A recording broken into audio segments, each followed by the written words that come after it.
Bonjour à tous, j'espère que vous allez excellemment bien. Aujourd'hui, on se retrouve pour parler cyclisme, pour faire la présentation d'une nouvelle épreuve, d'une nouvelle classique, semi-classique, je dirais, de ce début de saison, une classique de la Coupe de France avec le Grand Prix de Denain, qui va être une course très intéressante.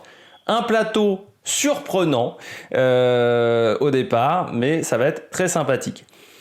Semi-classique et 63e édition du Grand Prix de Denain. N'hésitez pas à vous abonner à la chaîne, à réagir dans les commentaires, à mettre un pouce bleu, à partager la vidéo sur les réseaux sociaux.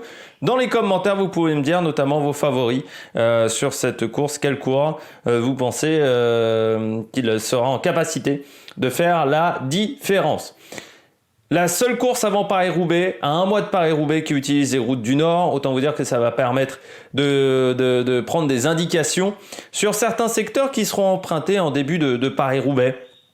Parce que Denain, voilà, c'est les sections dans le Valenciennois, donc qui sont avant les 100 derniers kilomètres, je dirais, de Paris-Roubaix. Donc c'est toujours intéressant de voir l'état des pavés, même si Paris-Roubaix ne sera encore que dans un mois.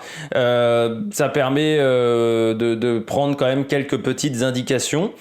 C'est une course qui est forcément intéressante parce qu'on a les pavés du Nord et que les pavés du Nord, j'ai dit la grosse différence avec les courses flandriennes, les flandriennes, les pavés on les a en montée, mais souvent ils sont quand même de bonne qualité. Dans le Nord, les pavés sont défoncés et la différence c'est qu'on a plutôt un parcours plat, donc il faut vraiment y aller en puissance. C'est pas vraiment le même type de course, hein. À chaque fois on met Paris-Roubaix, on classe tout ça dans les flandriennes, mais bon, Paris-Roubaix c'est quand même un peu à part, je dirais, au niveau parcours. Date particulière également avec un jeudi après-midi cette année pour cette classique du Grand Prix de Denain. Je rappelle qu'on aura également Cholet-Pays de Loire dimanche du côté de la Coupe de France. On regarde la course tout de suite. Hop là, avec la petite erreur, j'ai pas le parcours sous les yeux. Hop, je vais vite. Grand Prix de Denain, derrière le Grand Prix de la Marseillaise. Hop là, le Grand Prix de Denain. Donc sur le papier, ça fait pas très peur avec un parcours absolument tout plat. Sur les premiers kilomètres, on passera notamment à Escodin et à Saint-Piteau. On reprendra également des éléments de parcours qui nous rappelleront le Paris-Roubaix féminin de l'année dernière qui partait de Denain également et qui avait un petit circuit voilà, dans Denain et ensuite qui rejoignait Roubaix. Donc voilà, il y a certains secteurs qui... ça va ressembler, on va dire, à ce Paris-Roubaix féminin qu'on a eu l'année dernière dans des conditions extrêmement difficiles. On aura dans le final un circuit qu'on parcourra 2 fois avec les mêmes 6 secteurs. Donc on va voir un petit peu ces secteurs avec le secteur de Âpres à Tillan sur 1700 mètres. Par contre, par rapport à un Paris-Roubaix, il n'y a pas le nombre d'étoiles pour le moment sur ce parcours. Donc 20 km 800 de pavés répartis en 12 secteurs. Qui sont donc 6 secteurs qui sont parcourus 2 fois. Donc Âpres à Tillan sur 1700 mètres, Main à Kérénanin sur 2500 mètres. Donc secteur long, pas simple, c'est vraiment peut-être le secteur le plus difficile. Verchin-Maugré à Saulzoire sur 1200 mètres, Montchaux sur Écaillon à Main sur 1600 mètres, Kérénin Verchin-Maugré sur 1600 mètres et puis Avesnes-le-Sec à Rodin sur 1800 mètres, arrivé à Denain. Normalement, c'est un beau sprint qu'on arrive à avoir à Denain. C'est l'arrivée, on va dire, un petit peu classique. On avait déjà les éditions précédentes parce qu'à une époque, cette course-là n'était pas avec des pavés et ça fait depuis quelques éditions désormais qu'on a décidé de mettre des pavés sur cette épreuve. Du côté de la météo, on aura un vent qui sera plutôt un vent dans le dos, donc qui vient du nord, avec 20 km/h, voire des rafales à 35 km/h, donc ça devrait pousser les coureurs. Après, dans le circuit, bon, vous le savez bien, un circuit, ça tourne tout le temps, c'est-à-dire qu'à certains moments, il sera de côté, donc il faudra se méfier de ne pas se faire avoir par un petit coup de bordure avant le final, même si ça me semble un peu léger en termes de vent, en termes de vitesse de vent, pour un coup de bordure. 12 degrés. Le temps sera un petit peu nuageux avec une probabilité de pluie selon la chaîne météo de 35% sur ce parcours.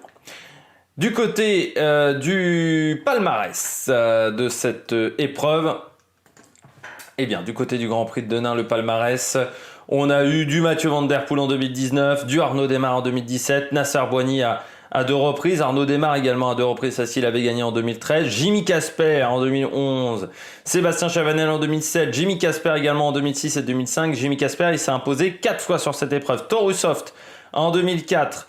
On a eu également Yann Kersipou en 2001, parce qu'à une époque c'était vraiment le sprint royal, on va dire du mois d'avril-mai. On a eu également Joe Plancaert, Frédéric Mocassin à 2 reprises en 91 et 92. Hedwig van Hooijdonk, le père de Nathan van Hooijdonk en 92.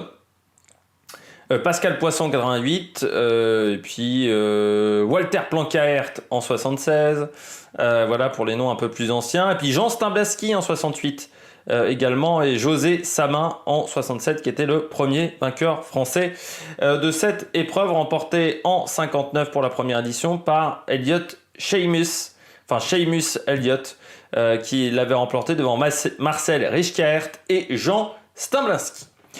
On poursuit avec les équipes présentes sur cette épreuve. Il y a du beau monde, hein, avec Jumbo-Visma qui vient avec Primoz Roglic, Ineos qui vient avec Yates, Fraile, Martinez, Narvaez.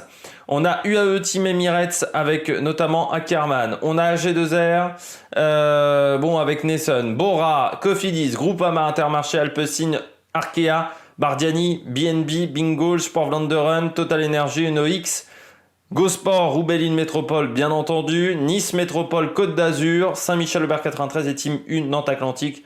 Donc 4 des 5 équipes de 3e division française. Il ne manque que la Groupama, la Conti Groupama FDJ. Du côté des favoris, moi j'ai mis Amaury Capiot, le Belge de Arkea, qui fait quand même un gros début de saison sur un parcours plat qui devrait vraiment l'aider également. Ça pourrait être intéressant. J'ai mis Oliver Nezen. Oliver Nezen, c'est toujours une valeur sûre. Il a quand même une bonne pointe de vitesse, même si c'est pas un pur sprinter. Et puis, ça reste un coureur performant. Et puis, AG2R a quand même une belle équipe. Même s'il n'y a pas Greg Van Avermaet au départ, il y aura quand même Stan de Wolf. Et puis également Marc Sarro et Venturini en cas de sprint.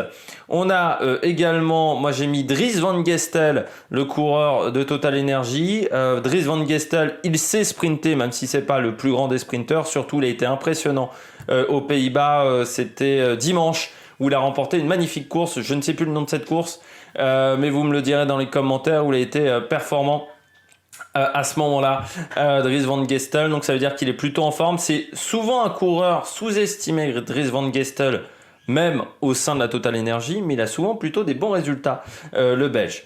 Je poursuis avec les coureurs à suivre. J'ai mis Adrien Petit, bien entendu, de Calais. Adrien Petit, c'est des routes qu'il connaît par cœur. Il adore Paris-Roubaix. C'est des routes qui conviennent également à son gabarit un peu plus massif que d'autres coureurs. Même si, on peut pas dire que le début de saison, il y avait eu sur la première partie du début de saison, il avait été bon, et puis ensuite, plus on se rapproche de mars, moins il a été performant. J'ai mis Joël Sutter également, le coureur de UAE Team Emirates. Je crois moyennement en Ackermann sur les pavés. Pourquoi j'ai mis Joël Sutter? Parce que c'est un très gros gabarit. Il vient de Wallonie-Bruxelles. Je pense que donc il s'est roulé sur les pavés, Joël Sutter. J'ai même pas vérifié pour tout vous dire. Joël Sutter, qui a fait le Grand Prix Jean-Pierre Montserrat l'année dernière. Il avait fait Wiliot Nieuwsblad 50e. Bon voilà. Je pense que vu son gabarit, il peut faire des belles choses sur cette épreuve. Et puis j'ai mis en dernier Van Karlsbruck. Vous savez, j'adore ce coureur, Guillaume Van Karlsbruck. C'est un coureur que j'avais dans mon PCM. Faut savoir que moi, j'ai pas joué à PCM depuis PCM 2012, ce qui semble complètement dingue, mais pour un fan de cyclisme, j'ai pas acheté les autres. J'ai pas le temps en plus en ce moment de jouer. Pour tout vous dire, je fais des vidéos sur YouTube, j'ai pas le temps de jouer.